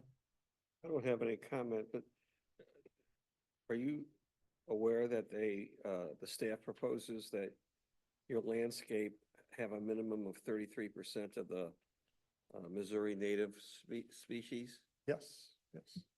That, we don't have a problem with that. David? Site plan looks good. Okay. Anyone else in the audience? No other comment? Okay. Well, we do have the staff recommendation to approve with the two conditions. And Mike, you agree with those two conditions? Yes. Okay. I hereby move that we adopt the staff recommendation with the two recommendations that Steve referred to. All in favor? Aye. Opposed? Okay, we can move on to the architectural. New construction is common in Clayton Gardens, with existing houses often replaced with larger ones. The new home is proposed to be 30 feet tall, and the house to the north is similar in height, and it is 2 stories tall. The house to the south is 15 feet shorter than the proposed home. The proposed structure features a greater side yard setback from this property to incorporate a transition in height and scale as called for by section 410, 385-2. The proposed structure will feature a stone front facade with the sides being mainly gray brick with stucco accents. Clayton Gardens Urban Design District requires brick as a primary material and limits accent materials to a maximum of 25% of any facade. The applicant proposes a front facade of 90% stone, which would require alternative compliance. Prior to adoption of the urban design district, Clayton Gardens was dominated by brick homes with some other masonry accents. The purpose of the material requirement is to protect established character. Per section 410-380A, materials and colors utilized for significant renovations for new homes should be compatible with those found in the neighborhood. Although the new house would make much greater use of stone on the front facade, several other new houses on this block of Topton Way feature stone accents. Many of the homes along Topton Way that do not feature stone accents on the front facade do feature colored brick or painted brick similar to colors of the proposed limestone. Staff are of the opinion that the proposed limestone facade will result in a unique facade that will differentiate the proposed building from others with similar features without compromising the intent of the building material requirements. Staff are of the opinion that the proposed use of stone aligns with the goals for the use of masonry and high-quality materials and that the proposal would not have a major visual impact. The roof will be clad with light gray architectural asphalt shingles. A wood deck with composite railing is proposed at the rear of the home. The existing asphalt driveway would be removed and replaced with an exposed aggregate driveway. Staff are of the opinion that the proposal is compatible with the existing site and surrounding area and recommend approval as submitted. Okay. More comments? No, I think you have the rendering and. We do. And so, no, I just, if anybody has any questions. Well, we'll find out. Jim? Sure, I actually have a number of questions. The limestone that you're proposing, what's the size of that block? Oh, it kind of varies, but in general, up to a maximum of about, well, I guess a maximum of 2 foot by 4 foot. So this limestone detailing on the front porch and each of these bays, is that supposed to function kind of as like just a limestone block facade as it is at the, maybe the bottom of your context elevation here? Or is it meant to more resemble like a limestone coin? A limestone facade, really. So the bays are clad in limestone, and of course, as the slopes go, the limestone would go down, so we wouldn't have exposed concrete wall. So is the portion of those limestone blocks just so small compared to the window that it's going to be stacked like that, in essence, kind of looking like an oversized limestone coin? Well, it's I'm not sure exactly what you're asking, but it's really just, it's limestone blocks that are stacked is what the appearance will be. Because I see it as what it's supposed to be, kind of a stacked limestone, but I believe the effect, kind of what it looks like to me, is there's so little wall to work with on those bays that it looks more like a very oversized stone coin, at least to me personally. Now, it doesn't sound like that's your intent. That's at least how it's reading to me, but Oh, okay. I also just stylistically wanted to hear from you kind of how design-wise you feel that these elements marry together. I see this very deep, almost prairie style low roof with this corbelling, with then these very French balconies, then this limestone detailing. These seem like very disparate elements to me, but I was hoping you could kind of link them together stylistically or kind of walk me through your design intent. I don't know if I don't follow a particular style, that type of thing. I'm mostly looking at what looks nice put together. Yes, you could say the French balcony is a little bit different, although you see that quite often with the limestone block. I guess I look at different things and put them together, and whatever looks good, I'm okay with. I don't, in other words, I'm okay that if I can't put this house into a particular style, that I'm fine with that. Okay, and the other concern that I have is on either side of this front porch, you have kind of these two alleys, if you will, that are 20 inches wide and then go 36 inches deep. I feel that creates a very awkward space across the front of the facade of the house. Do you disagree with that? Yes, basically what I've done, as you come out of the house, essentially you have two columns in front of the house. So it gives you more of a, I'm visualizing more of a space to put, I would put potted plants, that type of thing there versus if it actually went all the way back to the house, creates a very dark, very, very penned in area. Well, So- what you have on paper here is a very dark penned-in area. It's only 20 inches wide and then extends 36 inches deep on either side of that porch. That porch is not open on the sides per your rendering and your drawings. Well, it's got a roof over it. You can see the walls, there's space in between them. The roof is actually very high also. So as far as, there will be a great deal of light going in there. Okay. Stylistically, I just have a number of concerns on this house. Also, just the way I feel like it's designed, I feel like these bays and the way the front porch functions, it's designed, it looks as if it's designed to push the house as far forward as it possibly can and fit as much square footage as you can. And you're hit just with this kind of tremendous verticality in a fairly squat amount of space. And then it seems like trying to get as tall as possible and then shrink the roof down as much as possible to get that height. The proportions and everything, to me, are just very off. And I feel, unfortunately, the rendering especially is not helping things because I feel like we could use a much higher quality rendering. Amy? I have similar concern that I think the railing does kind of throw me immediately when I was looking at the rendering, just because everything is so linear. And then you just have this kind of curve, just, it doesn't relate to anything. And then on the side of the rendering, you show another railing, but I don't see that on any of the elevations or just kind of how that would, like, or where that is on any of your other elevations. You see that like on the rendering on the right? Oh, on the right-hand side? Yeah, well, on our screens, you can see it. Maybe that's a mistake. There's something darker on the right-hand side, but no, there's not a railing over there. Okay, and The rendering has another balcony off the side of the house that's Right. not in the drawings.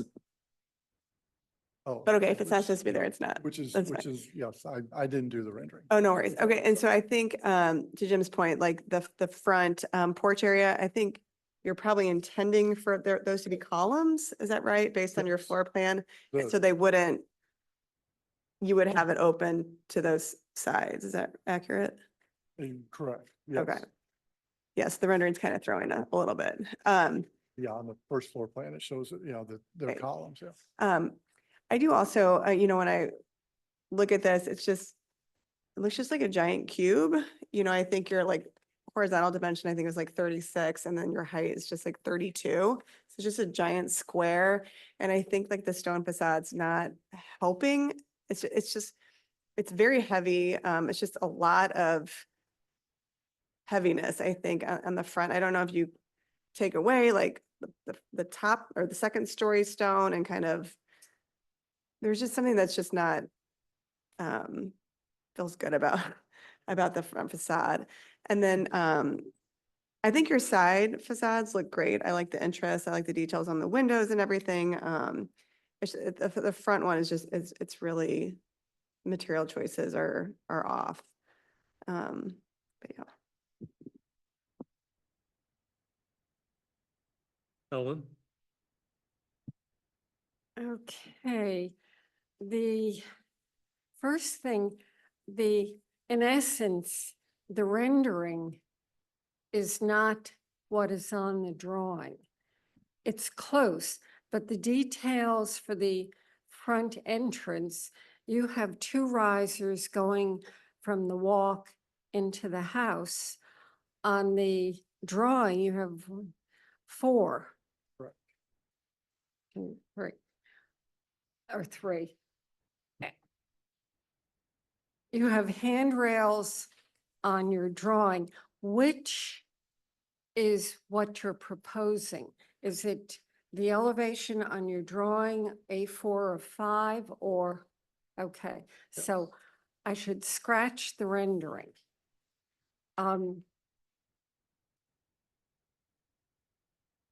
Is the grade, are you sloping the grade that much in front of the house? In order to, yes, and especially, well, I guess it does on both sides, but yeah, to get down to the driveway going down to the basement garage. That exposes or gives us so much more of the limestone. It just doesn't look right. And looking at the context drawing and discounting the 1-story, comparing you with the adjacent 2-story or a story and a half, there seems to be so much going on compared to the adjacent house. Not that that's perfect. I don't know if and when it was reviewed, obviously it was reviewed, but I don't know when. And if I could interject, you do it? the houses across the street have a lot more detailing in stone on them, I think, as they pointed out, kind of thing. The particular house just to the right, yes, has very little stone detailing on it. Okay. Are you going to have a lot of shrubs in front of the house, foundation planting that will soften that amount of foundation that we're Yes. seeing? They've got shrubs basically encircling, if you look on the landscape plan, all 3 sides, of course, not under the deck, but all 3 exposed sides, yes, are totally encircled. And then there's accent trees and also along the front. So it will, to say it again, it will not be nearly this as stark as what the rendering makes it look like. The landscape plan has a lot more landscaping. Okay, that addresses that concern of mine. I think if you could tone down maybe the balconies, there's just something that it doesn't appear right. I have no objection to the limestone and the side elevations. I especially like the way you've wrapped the limestone around the corner. I mean, I think I love those details. I think probably the balcony, a balcony that was straight. Where off? Yeah. Okay. I think it would tone it down because the curve, your eye is drawn to that immediately. But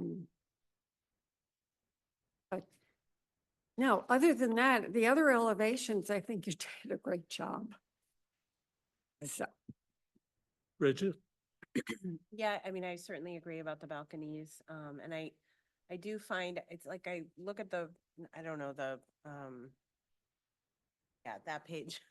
You look at that page and it just looks very like, I don't know, like Lego-y, like it could be a house you could build out of Legos. It's just lots of squares and I would certainly change the balconies as Helen mentioned.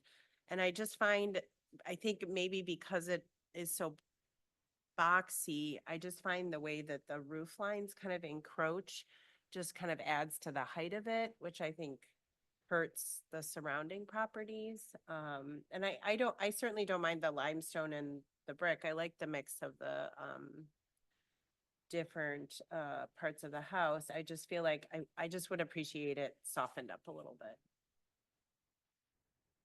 Bob? It does look a bit like when Jim was giving us a history lesson in architectural styles, I was very impressed, first of all. And it does look like we have disparate elements trying to fit into one building. I do agree with, I think there's probably a consensus that the balconies maybe are an issue in terms of blending in. With me, I am a little concerned about I do like the roof lines. They're kind of interesting looking. I do like that. But when we get to the limestone, you know, I think of limestone like this for a really big facade building. I mean, that's how you generally would see limestone in really big buildings. And here it just looks, to me, just a little odd. The limestone look, and I'm looking at the houses next door, not that they have to look like the houses next door, but I just don't see the complementary nature of it. And plus, if I was, the test I always use is if I walk by it, how do I feel? And as I walk by this, I'm just scratching my head what to make of the limestone look of it. But this is my own personal view of it. There are features I like, and there are some features that concern me. David? I think a lot's been said, and I don't need to repeat a lot of it. I struggle with the design on the front facade on this one. It's just a lot of different design elements put together. It is really boxy and almost, if you took the 121 Topton down, it almost looks like a bank sort of from the front, with how boxy it is. So, yeah, I struggle with it a little bit. Is this a spec home, or is this is there a customer in mind that's designed this No, it's a spec home. purely spec? Mhm. Yeah, I would prefer to see some adjustments to the front facade. I have a few more comments. I think the house looks like it's growing out of the site. When I look at the first floor level, and I'm looking at A5 of 5, it looks like the first floor level is roughly at the middle of the first floor, both at 123 and even higher in relation to 115. And when I look at the rendering, the house looks much lower on the site than it does in the context. And I really think the house needs to be brought down so that the entrance and the first floor level is more in keeping with the adjacent houses around on that west side of the street. In following that up, I have a problem with the roof because this rendering makes it look like I'm standing on the street looking at the house, which I think is realistic.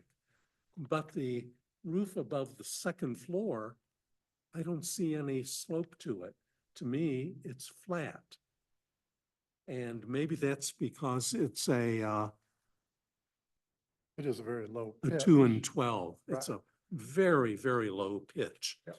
We've seen that before in the city, and those that we've approved, they look like flat roofs because you really perceive the house from street level, either walking by, so you've got an eye level of 5 to 5.5 feet, or in a car where you're even lower.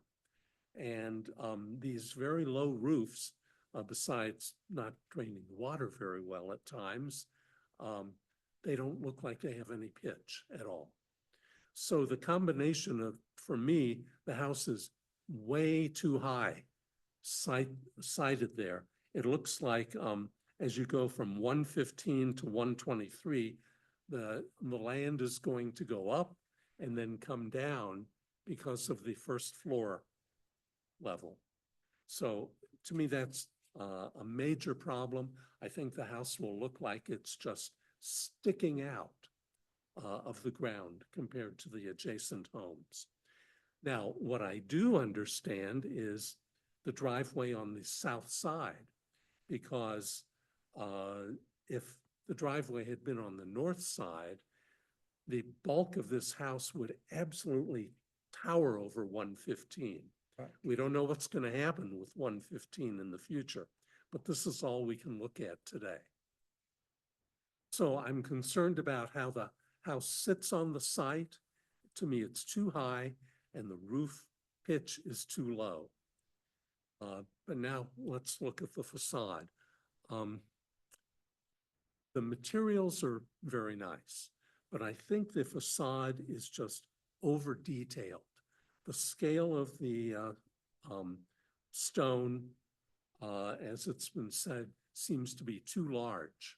And I think there's problem with the solid to void on the two bays. The way it looks like when I'm reading, the darkness is primarily the void, the windows. I know there's a little stonework in here, but to me, it needs a little more solidity on the two bays. But then in the middle, I think there's too much stone, and I'd like to see less stone so that the bays really read as stone of some sort, even though I think the proportions of the individual stone pieces are really too large for residential. The other facades of the house, I have no problem, but the front I feel is over detailed. In one place in the middle, too much stone, and I think it detracts from the two bays. And the two bays, to me, probably have too much void, too much window. Okay. I'm not going to suggest how to do it. That's your job. These are just comments that I'm making. You know, the materials could be beautifully done. What I really need to see is that the house be brought down where the front first floor level is in keeping with the others on the street, because this looks like you're probably going to be a good 6 feet above either of the adjacent houses, first floor to first floor.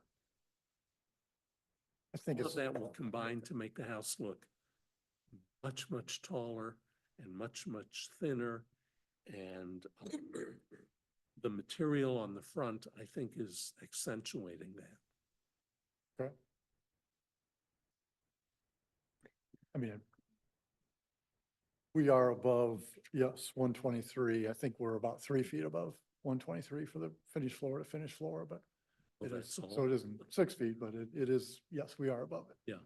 I mean, the other homes, very few of them in the 100 block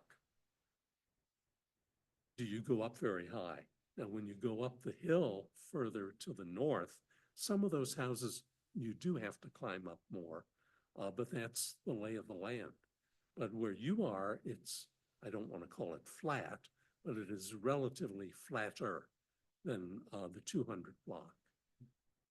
Yes. So I think it should definitely come down. Okay. Any response? I wouldn't have a problem bringing it down. You're saying, so bring it down so it's roughly even with 123, the house on the right, or? I think it would read better as being compatible with everything else on the street. Right now, it looks like there's a big mound that you Gotcha. crawl up and then you go into the house, but the others don't. So we would have, yeah, we'd be roughly level across that. Yeah. We're gonna go down for the driveway side, but yes. Right, you can't Gotcha. help that. You Right. have a basement garage. Also, I believe 115 is lower than, the grading is lower than 121, which is lower than 123. You have It's- just a yeah. very slight slope going up. It's not as steep as further up the street, but Right. yes, you And are. the 200 But block, you're it still, really goes up. still going that way, yes. Yeah. Okay. So that the visual concern, I think it's too high. I have issues with the flat appearance of the roof and the detailing of the facade. I have no problem with the stone and the brick. I just think it could be handled a little more simply. Okay. All right. Chairman, if I have one comment, sorry to interrupt, but looking at these plans, I apologize, we didn't catch it earlier. The balconies actually need to be removed. Your permitted encroachment is already taken up by the bays themselves. So then you can't further encroach with your balcony at the second story. Oh, I see. Okay. I mean, they're not an actual balcony. It's a. Well, deck side of if it. you look at the side profile here, they do extend. Right, they do extend, yes. And if we did the square, then they wouldn't extend, yes, so. Any other comments? We do have a staff recommendation, but I'm going to suggest that we continue this and hopefully look for some changes Okay. based on our conversation tonight. Okay. With your agreement, I'll ask for a motion. I move with regard to the architectural review that we continue it to a future date. Second. All in favor? Aye. Okay. Thank you. We'll look forward to seeing you again. All right, thanks.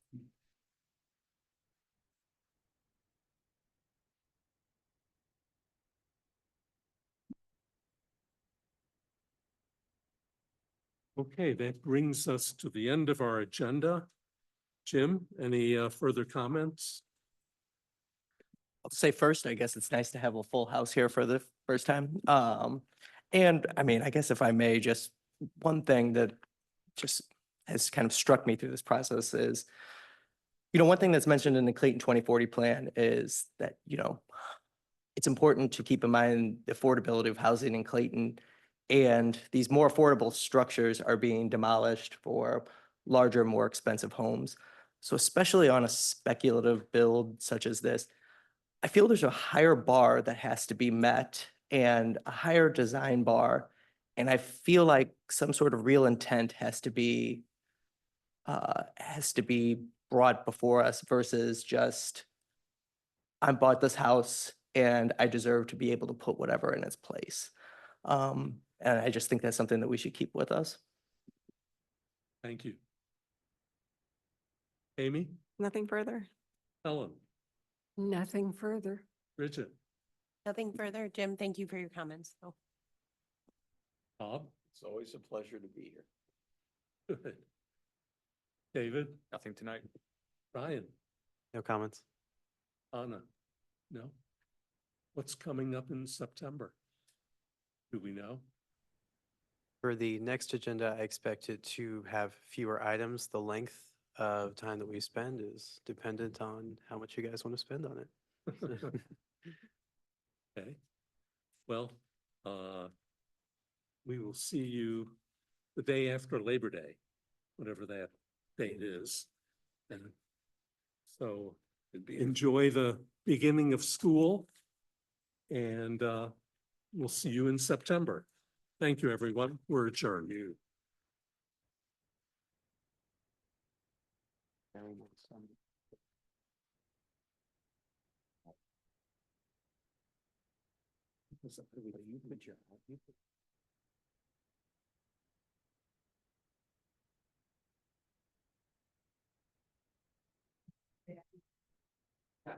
They wanted to build the house out, right? And I know the problem, when you try to get those tuck under garages, the slope of the driveway. Or level.